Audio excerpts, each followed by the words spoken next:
आज हम पढ़ेंगे हरिवंश राय बच्चन द्वारा रचित पद की पहचान पाठ 9 जो आपके कक्षा 9 में है भी। आज हम पढ़ेंगे पूर्व चलने के बटोही बाट की पहचान करने।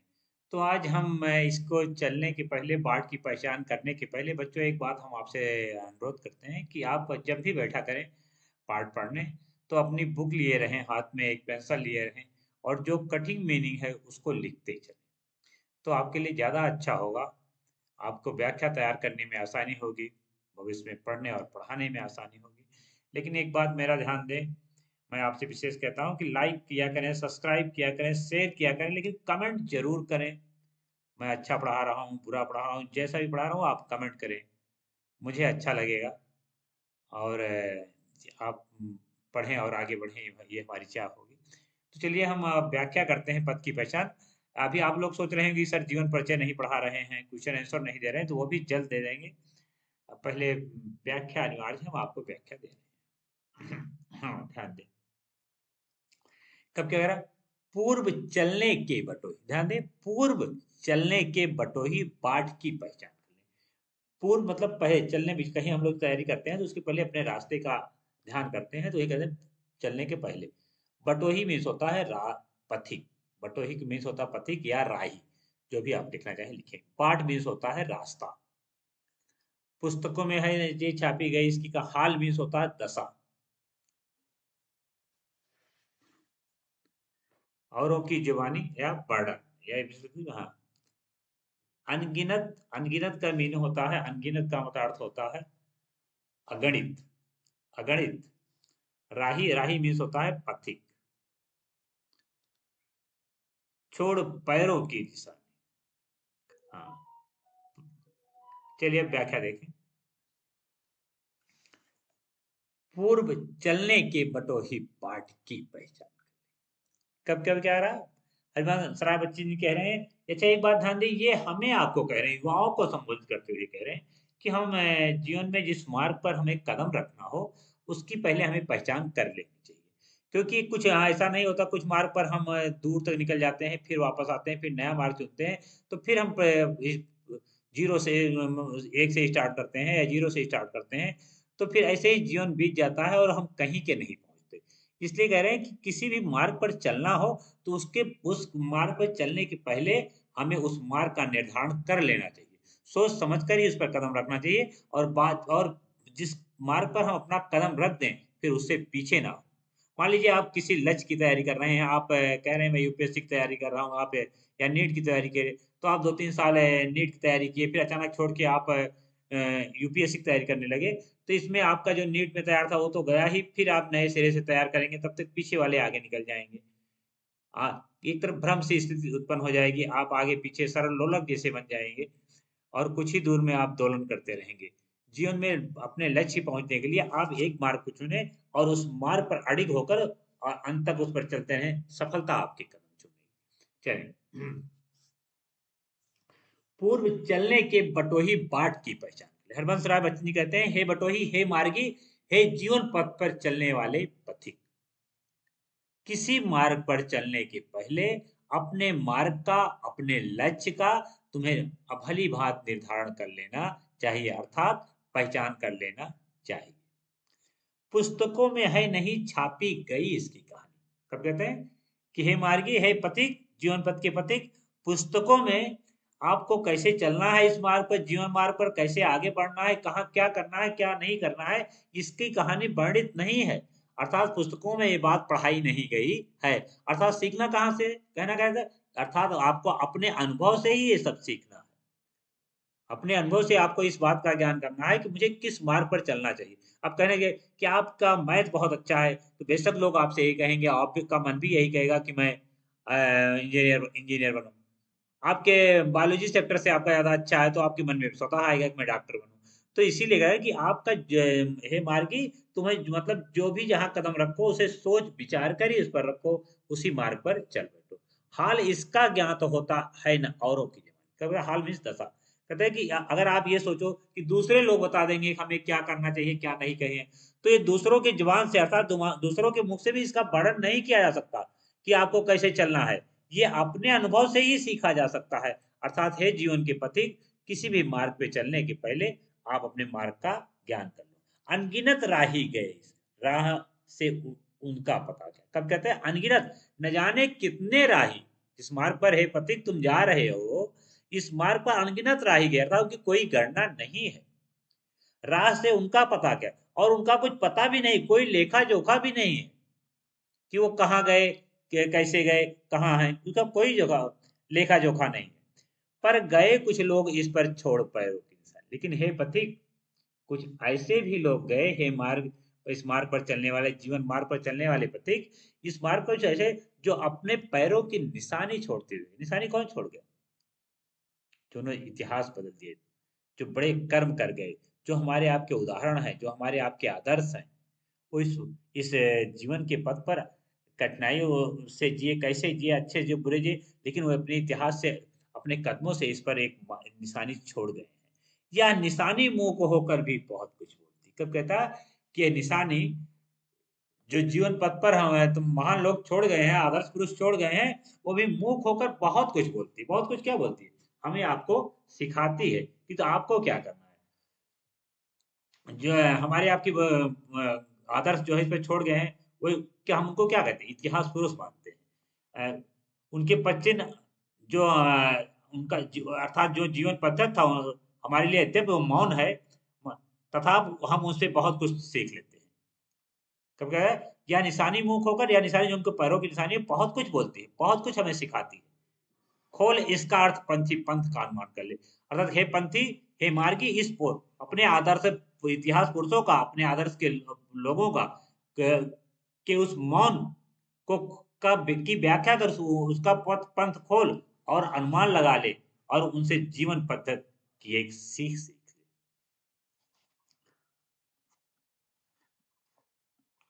कब कहता है, पूर्व चलने के बटोही, हाँ, पूर्व चलने के बटोही बाट की पहचान करता है। हे पथिक, हे बटोही, किसी भी मार्ग पर चलने के पहले अपने मार्ग की तू भली भांत अध्ययन कर ले, पहचान कर ले।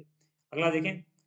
हाँ, एक चीज ये भी देखते चले, आपका प्रश्न खत्म हो गया है, तो कवि क्या कह रहा है देखिए। प्रस्तुत कविता में ऐसा भी लिख सकते हैं, कवि ने बटोही अर्थात पथिक को संबोधित करते हुए उसे कर्तव्य मार्ग पर पढ़ने का संदेश दिया है। अर्थात हम आपको भी हम लोग कहेंगे कि आप भी अपने मार्ग पर, कर्तव्य के मार्ग पर आगे बढ़ें, और सब कुछ व्यवस्थित क्रम में करें।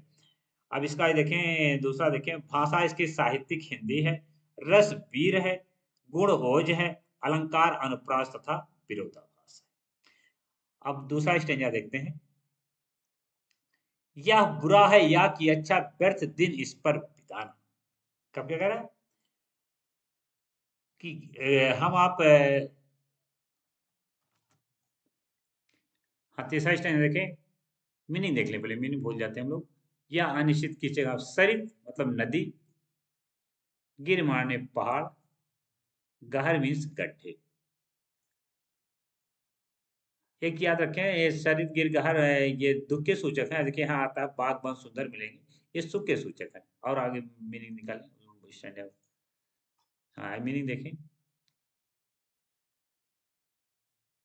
खत्म हो जाएगी मीन्स समाप्त हो जाएगी।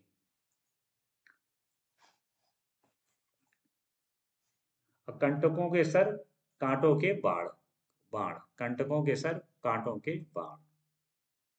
सहसा मीन्स अचानक, सहसा मीन्स अचानक, हाँ सही। आन मीन्स प्रथा, आन मीन्स प्रथा, या आन मीन्स ये भी होता है, प्रथा भी होता है, दृढ़ संकल्प भी होता है, ध्यान दे। आन मीन्स प्रथा भी होता है, दृढ़ संकल्प भी होता है।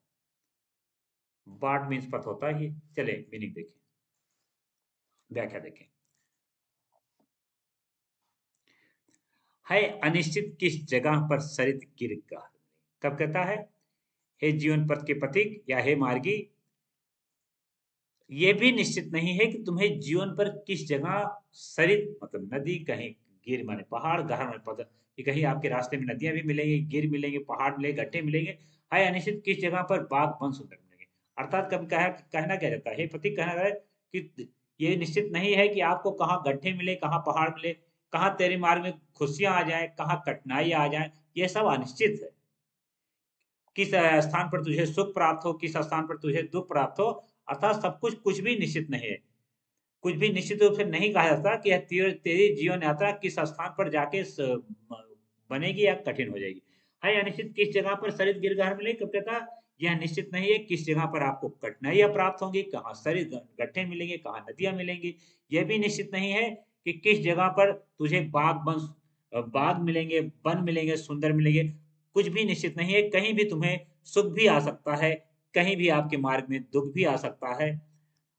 किस जगह पर यात्रा खत्म हो जाएगी यह भी अनिश्चित। कब कह रहा है कि आपकी यात्रा किस जगह खत्म हो जाएगी, और यह भी अनिश्चित है कि कब किसके जिंदगी समाप्त हो जाए, कहाँ समाप्त हो जाए, कुछ भी नहीं कहा जा सकता। है अनिश्चित, कब सुमन कब कंटकों के सर मिलेंगे।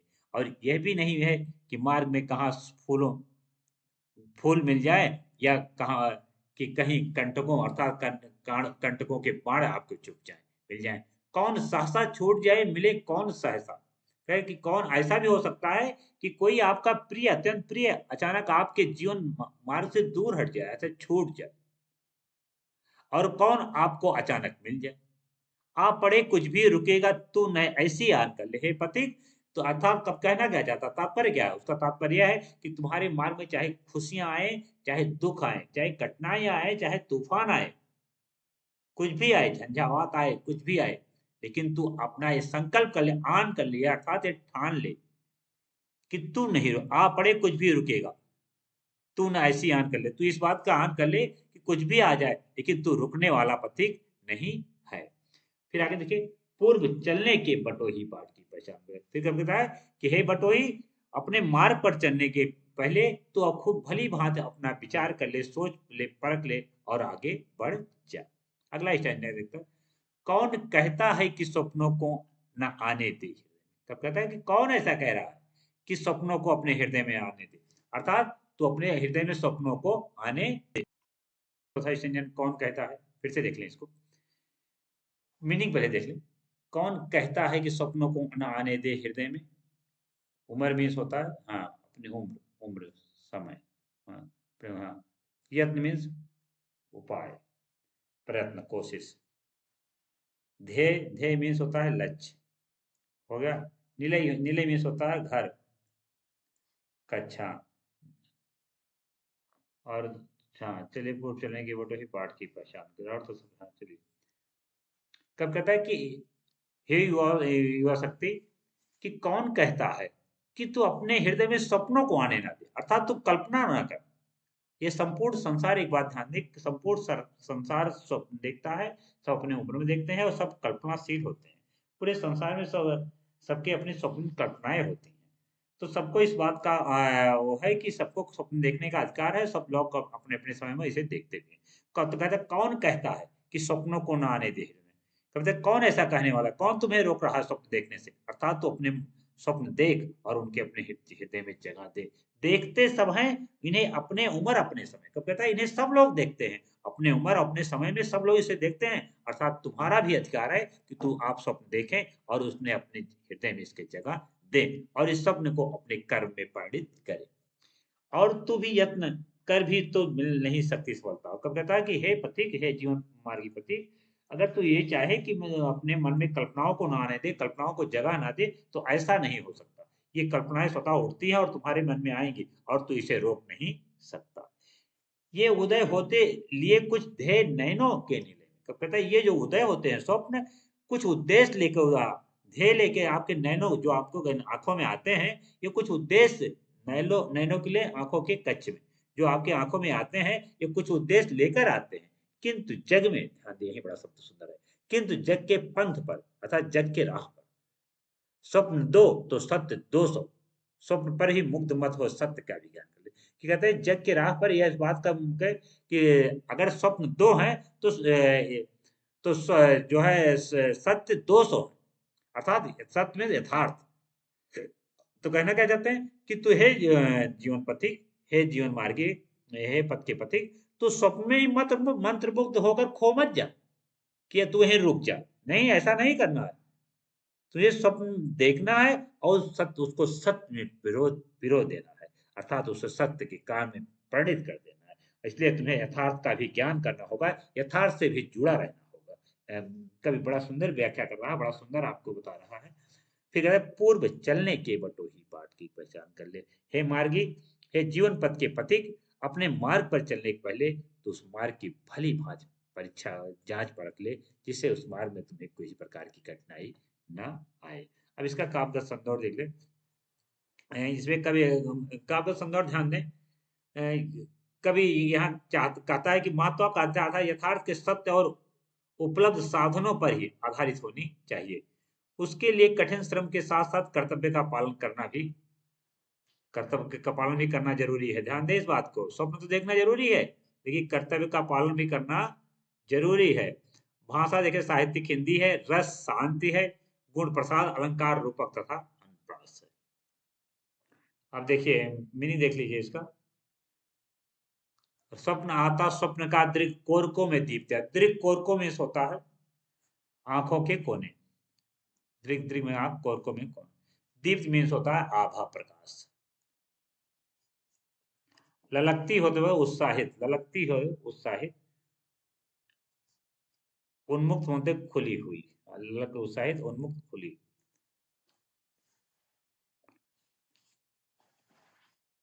ध्यान दें, स्वप्न आता स्वर्ग का दिक कोरकों में दीपता थी। कब कहता है कि स्वप्न कैसे स्वप्न आता हमारे आपको आपके आंखों में, जब हम संसार संपत्ति वैभव सुख का अनुभव करते हैं, फीलिंग करते हैं, अपने कल्पनाएं करते हैं कि दृक कोर को आंखों के कोने में स्वर्ग का स्वप्न सजोते हैं, तो क्या होता, पंख लग जाते पगों को ललकती उन्मुक्त छाती। तो हमारे पैरों को अच्छा, हमारे पैरों में उत्साह आ जाता है, ऊर्जा आ जाती है, और हम सारे काम और सक्रियता के साथ आगे बढ़ने लगते हैं, सब कुछ करने लगते हैं। हमारी छाती है उन्मुक्त हो जाती है, हर्षित हो जाती है, ललकती है, तो खुली हो जाती है। तो क्या होता है, जब हम कोई अच्छा सोचते हैं तो शरीर के भाव बदल जाते, भाव भावना बदल जाती है।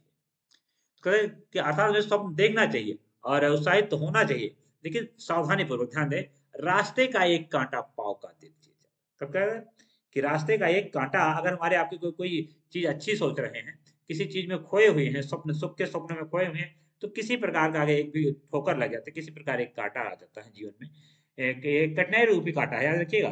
तो पाँव का दिल जीत जाता है, अर्थात हमारे पाँव के जो हृदय है, अर्थात हमारी सोच को तुरंत बदल देता है, हमें यथार्थ से यथार्थ के मार्ग पे लाके पटक देता है। स्वप्न स्वर्ग के स्वप्न से यथार्थ पे लाके छोड़, रक्त की दो बूंद गिरती एक दुनिया डूब जाती। कब कहता है कि रक्त की दो बूंद गिर जाती है, रक्त पैरों से दो बूंद क्या गिरी कि हमारी स्वप्न की दुनिया, जो हम स्वप्न के आभा में डूबे रहते हैं, संपन्नता में खोए रहते हैं, उसमें दुनिया में हम उस दुनिया से निकल के आके दुखों की दुनिया में अर्थात यथार्थ की दुनिया में डूब जाते हैं। तो कब कह रहा है कि हे पति तू इसे घबरा मत कि थोड़ा सा ठोकर लगे, आंख में हो स्वर्ग लेकिन पांव पृथ्वी पर टिके हो। कितना सुंदर देखिए, आंख में अर्थात तुम्हारी आंखों में स्वर्ग है, स्वर्ग की कल्पना किए हो, उसे बनाए रखो, अर्थात उसे उस स्वप्न को यथार्थ में पिरो, लेकिन उसके बाद भी पांव पृथ्वी पर टिके हो। क्यों टिके हो? क्योंकि अभी आपने ऊपर स्टेंजा पढ़ा कि कुछ भी अनिश्चित निश्चित नहीं है, कहाँ गिर गहर मिलेंगे, कहाँ नदियां मिलेंगी, कहाँ क्या मिलेगा, सब कुछ अनिश्चित है।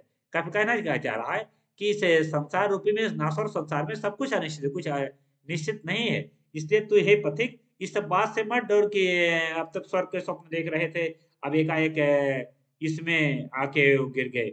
आप पढ़े ना, है अनिश्चित किस जगह पर शरीर गिर गहर मिलेंगे, है अनिश्चित किस जगह पर बाग बन सुंदर मिलेंगे। तो ये आपके किस जगह पर यात्रा खत्म हो जाएगी यह निश्चित है, अनिश्चित कब सुमन कब कंटकों के, कहते सब कुछ अनिश्चित है। इसलिए तू इसमें अपने आंखों में इस सुख का स्वर्ग स्वप्न पाले हुए उसे पाले रहे, लेकिन अपने पैरों को इस पृथ्वी पर टिकाए रहे, कंटकों की इस अनोखी सीख का। कहते कंटको मतलब कंटको अर्थ है कांटों से नहीं है कि हाँ कठिनाइयों से, कठिनाई की अनोखी सीख का जो जीवन की यात्रा तुझे सिखा रही है, इस पथ पर तुम्हें मिल रही है, इस सीख का सम्मान करता है, इसे कुछ सीख ले कि जीवन में ये सब मिलता रहेगा, सब चलता रहेगा। फिर आगे, हाँ, सीख का सम्मान कर ले, पूर्व चलने के बटोही बाट की पहचान कर ले। और हे बटोही, हे मार्ग पे चलने वाले पथिक, हे जीवन मार्ग के पथिक, तुम अपने मार्ग पर चलने के पहले अपने रास्ते की भली भांति पहचान कर ले कि तुझे जाना कहाँ है, क्या क्या मार्ग में के लिए आवश्यक होगा, मार्ग में क्या क्या लगेगा, क्या क्या करना है, जिससे कि तू अपने मार्ग को सुगम बना ले और उस मार्ग पर आसानी से सफल हो जाए। अगर उस मार्ग में कठिनाइयां भी आती हैं तो हे पथिक, उन कठिनाइयों को तू, कंटकों को भी तू फुल सीढ़ी बना के आगे बढ़ जा, अर्थात पीछे मत हटना, अपने दृढ़ संकल्प पर आगे बढ़ना और तू उस पर विजयी होना, दिग्विजयी होना। मैं बच्चों सतरंगड़ी से था, हरिवंश राय बच्चन जी की जो रचना है, पथ की पहचान, इस शीर्षक दिया है आपने। और मैं आपसे कहूंगा कि आप एक बात का ध्यान दें कि आप इसे शेयर करें, लाइक करें, कमेंट करें, कमेंट जरूर करें, बार बार आपसे कहता हूं, इस बात का ध्यान दें। और जो आपको और आवश्यक हो आप उस पर लिखें। आप प्रश्नोत्तरी अगर चाहते हैं तो अपने कमेंट सेक्शन में लिखें, लेकिन कुछ ना कुछ जरूर लिखें। और मैं अगले पार्ट में आपको फिर मिलूंगा। कुछ चीजें आपको मिली हैं और कुछ जो नहीं मिली है वो भी आपको जल्द मिलेंगे। तब तक हम इजाजत चाहते हैं। जय हिंद।